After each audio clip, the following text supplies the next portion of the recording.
As-tu parfois l'impression que ton ado s'éloigne de toi, qu'il ou elle partage moins et que la confiance entre vous s'effrite? La bonne nouvelle, c'est qu'il est tout à fait possible de reconstruire et de renforcer cette confiance, peu importe d'où vous partez. Bonjour, c'est Philippe de GérerMonAdo.fr. Je te donne le maximum de conseils dans la parentalité, notamment quand tu as des adolescents.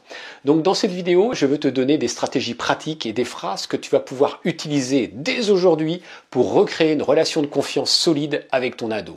Et reste bien jusqu'à la fin car je te partage une histoire personnelle qui m'a appris à quel point la confiance peut transformer une relation parent-ado.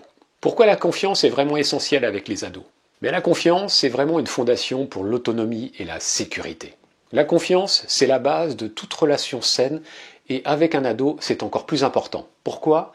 Eh bien parce qu'un ado qui se sent en confiance avec toi est plus à l'aise pour partager ses problèmes et demander de l'aide pour prendre des décisions responsables. Je me souviens d'une fois où mon fils est venu me voir après avoir fait une erreur à l'école. Il m'a dit « Je sais que tu vas être déçu, mais je voulais te le dire avant que tu l'apprennes autrement. » Ce moment m'a montré à quel point la confiance permet de maintenir un dialogue ouvert, même dans les moments difficiles. Donc là, tu vois bien qu'avec mon fils, il y avait vraiment une confiance, une bonne confiance, et ça, c'est vraiment très très bien.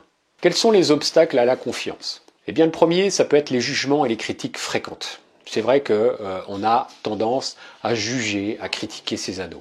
Et quand on les critique constamment, ils peuvent se renfermer et avoir peur de partager leurs pensées ou leurs erreurs. Par exemple, si ton ado rentre avec une mauvaise note et que tu réagis par « tu ne fais jamais d'efforts », à ce moment-là, il risque de ne plus te parler de ses difficultés. Donc le conseil, c'est essaye plutôt de lui dire « c'est une mauvaise note ». Attends, il y a des solutions. On peut t'aider, on va travailler ensemble pour t'aider à t'améliorer. Dans ce cas de figure, qu'est-ce qui t'a bloqué? Donc ça montre que tu es là pour l'aider et pas pour le juger, pas pour le punir, pas pour pointer du doigt. La deuxième chose, c'est le manque d'écoute. Un ado qui sent que tu ne l'écoutes pas vraiment aura du mal à se confier. Donc évite de lui couper la parole ou de donner immédiatement des solutions. Parfois, ils ont juste besoin d'être écoutés. Un jour, ma fille m'a dit qu'elle se sentait exclue par ses amis. Mon premier réflexe a été de lui dire quoi faire. Mais elle m'a arrêté. Papa, je voulais juste que tu m'écoutes. Eh bien, ce moment m'a appris à poser des questions ouvertes et à écouter sans interrompre. Pose des questions comme « Comment tu te sens par rapport à ça ?» ou simplement « Qu'est-ce que tu veux que je fasse pour t'aider ?» Donc, comment renforcer la confiance avec son ado? Bien, la première des choses, c'est de montrer l'exemple. La confiance, c'est une rue à double sens. Si tu veux que ton ado te fasse confiance, tu dois lui montrer également que tu lui fais confiance. Au lieu de vérifier constamment s'il a fait ses devoirs, eh bien dis « je te fais confiance pour gérer tes devoirs. Si tu as besoin d'aide, je suis là ». Cela responsabilise tout en renforçant la confiance. Le deuxième conseil, c'est d'être cohérent et honnête. Les ados remarquent quand nos actions ne correspondent pas à nos paroles. Bien souvent, on dit « fais ce que je dis, mais fais pas ce que je fais ». Si tu promets quelque chose, tiens ta parole. Par exemple, si tu dis que tu vas l'accompagner à un événement, ne change pas d'avis à la dernière minute. Une fois, j'ai annulé une sortie prévue avec mon fils pour une réunion de travail. Il m'a dit « Tu dis toujours que je suis ta priorité, mais j'ai l'impression que ton travail passe avant moi. » Bien, j'ai appris à ne pas commettre quelque chose si je n'étais pas sûr de pouvoir le tenir. Le troisième conseil, surtout, respecte sa vie privée. Les ados ont vraiment besoin de leur espace. Et fouiller dans ses affaires ou lire ces messages, ça va briser la confiance. Combien de parents essayent de s'immiscer dans leur vie privée? Surtout, ne faites pas cette erreur.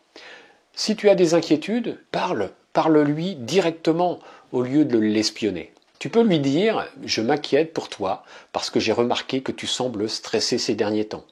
Est-ce que tu veux en parler ?» Donc là, tu vois, ça montre que tu respectes son espace tout en étant attentif à son bien-être. Le quatrième conseil, de valoriser ses efforts, et j'en parle souvent. Un ado qui se sent valorisé est plus enclin à te faire confiance. Donc félicite ses efforts, même pour les petites choses. Tu peux lui dire « Je suis fier de toi pour avoir pris l'initiative de ranger ta chambre sans qu'on te le demande. » Ça montre que tu grandis. Ces petits changements renforcent l'estime de soi et sa confiance qu'il a envers toi. Le cinquième conseil, c'est de passer du temps de qualité ensemble. Les moments partagés, ça renforce les liens et ça montre à ton ado qu'il est important pour toi. Cela peut être juste un simple repas en tête-à-tête ou une promenade. Un week-end, j'ai décidé de passer du temps seul avec ma fille et on a cuisiné ensemble. Et elle a commencé à me parler de ses rêves pour l'avenir. Ce moment, eh bien, ça a renforcé notre complicité et m'a rappelé que le temps de qualité, c'est un outil super puissant pour construire la confiance. Ce qu'il faut vraiment éviter, ne minimise jamais ces problèmes, même si cela te semble trivial. Évite les promesses non tenues qui peuvent vraiment éroder la confiance que vous avez entre vous. Ne laisse pas non plus les disputes durer trop longtemps sans chercher à réparer la relation. Donc pour finir, je veux te partager une leçon importante que j'ai apprise. Un jour, mon fils m'a dit « Papa, tu ne m'écoutes jamais vraiment ». Sur le moment, ça m'a blessé, mais en y réfléchissant, je me suis rendu compte qu'il avait raison. J'étais souvent distrait ou trop pressé. Depuis ce jour, j'ai fait un effort conscient pour être plus présent et attentif. Et devinez quoi? Eh bien, notre relation s'est transformée. Donc, construire une relation de confiance avec ton ado demande du temps, mais cela en vaut vraiment la peine. Donc, si cette vidéo t'a aidé, eh bien, pense à mettre un pouce, à t'abonner et surtout à partager ton expérience dans les commentaires. Quelles sont tes astuces pour renforcer la confiance que tu as avec ton ado? Je suis vraiment impatient de lire ton histoire. Si tu veux retrouver d'autres conseils qui sont vraiment importants dans ta vie avec ton ado, eh bien c'est juste en dessous dans la description. Donc à très vite pour une nouvelle vidéo et souviens-toi que chaque geste compte pour bâtir une relation solide avec ton ado. Allez, je te dis à très vite. Ciao, ciao.